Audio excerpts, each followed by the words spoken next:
Muy buen día. En esta oportunidad vamos a exponer acerca del Acuerdo Plenario número 1/2011, en el que se estipula como asunto la apreciación de la prueba en los delitos contra la libertad sexual. Dentro del Acuerdo Plenario encontramos que la participación ciudadana es parte del criterio estadístico de las absoluciones en 90%, en casos de denuncias por delitos contra la libertad sexual de mujeres en adultas y adolescentes entre de 14 a 17 años de edad. Esto que estima que el motivo de tal conclusión es la forma de valorar la prueba indiciaria y asimismo entiende que algunos sectores de la comunidad asumen que esta apreciación probatoria está gobernada por estereotipos de género en los policías, fiscales y jueces. También tenemos los tópicos abordados en el presente acuerdo plenario, en el cual una de ellas es determinar si en materia del delito de violación sexual previsto en el artículo 170 del Código Penal constituye una dilucidación probatoria exclusiva y excluyente al objeto procesal, la vinculada a la resistencia a no de la víctima alrededor del acto sexual que fue doblegada por el agente.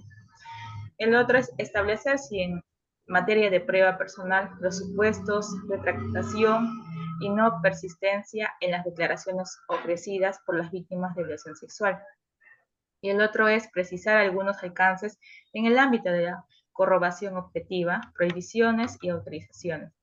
Y también lo que es evitación de una victimación secundaria. A continuación le voy a pasar a mi compañera para que pueda exponer.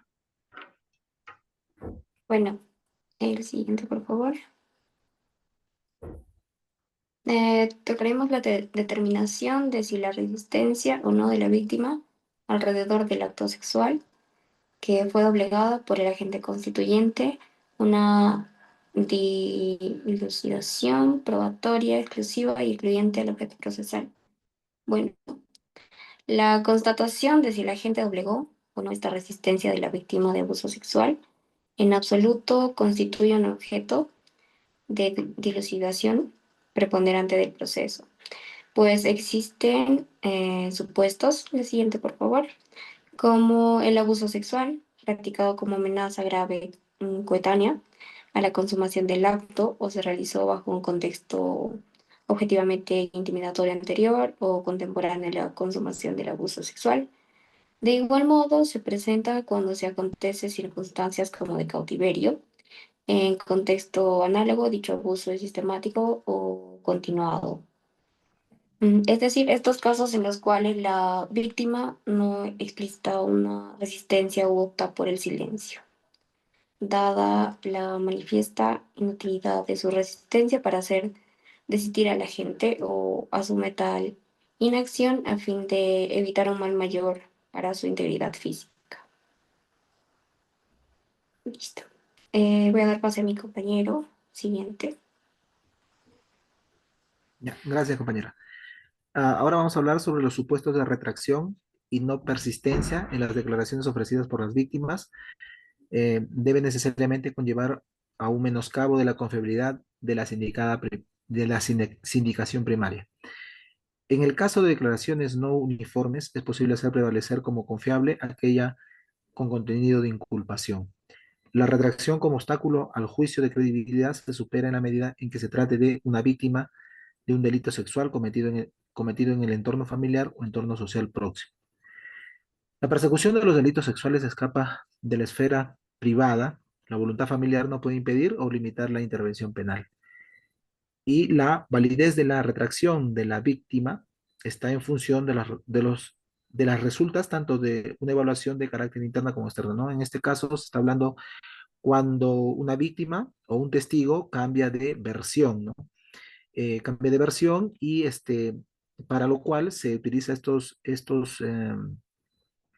argumentos desarrollados en el acuerdo plenario para darle la valoración correspondiente a la primera versión de la víctima, ¿no? ¿Qué sigue, por favor? Alcances en el ámbito de la corroboración objetiva, prohibiciones y autorizaciones, ¿no? La recolección de los medios de prueba en el caso de los delitos sexuales no constituye una selección acostumbrada uniforme y cotidiana aplicada por igual a todos los casos de agresión sexual, menos su valoración. El juez atenderá en concreto las particularidades de cada caso para establecer la relevancia de la prueba como consecuencia de la declaración de la víctima o testigo y la adecuará a las circunstancias en que se produjo la agresión sexual. Existe una problemática en la indebida valoración de la pericia médico-legal que no consigna lesiones para genitales y o meniales. En tal sentido, la declaración de la víctima será la que oriente la dirección de la prueba corroborativa.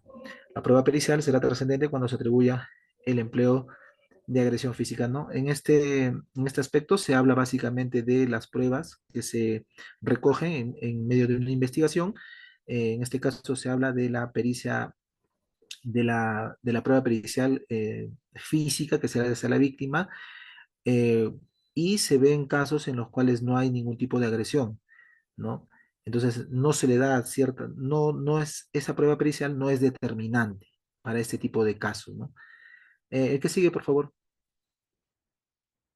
Evitación de evitación de una victimización secundaria. Hace referencia a la mala e inadecuada atención que recibe una víctima por parte del sistema penal, instituciones de salud, policías y otros.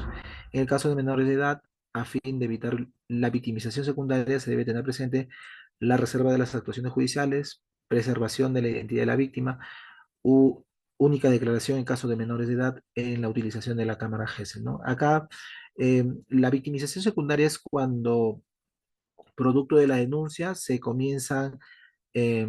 realizan cierto tipo de maltratos por parte de la policía, de los fiscales, de psicólogos, ¿no? En el caso de los menores de edad, bueno, se dan ciertos parámetros para no vulnerar su esfera psíquica, porque ellos, por ejemplo, al tomársele una declaración nueva, o se va a hacer recordar, ¿no? Entonces, por eso que justamente se han determinado ciertos parámetros, como por ejemplo la declaración única, ¿no? Para no lastimar más al menor de edad o a la víctima que ha sufrido violencia sexual. El que sigue, por favor.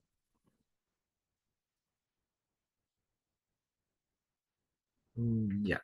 Doctor, bueno, nos despedimos con un cordial saludo, haciéndole presente que el grupo ha desarrollado el acuerdo plenario 01-2011, el que básicamente se enmarca dentro de la valoración de la prueba indiciaria por los argumentos anteriormente señalados. Muchas gracias.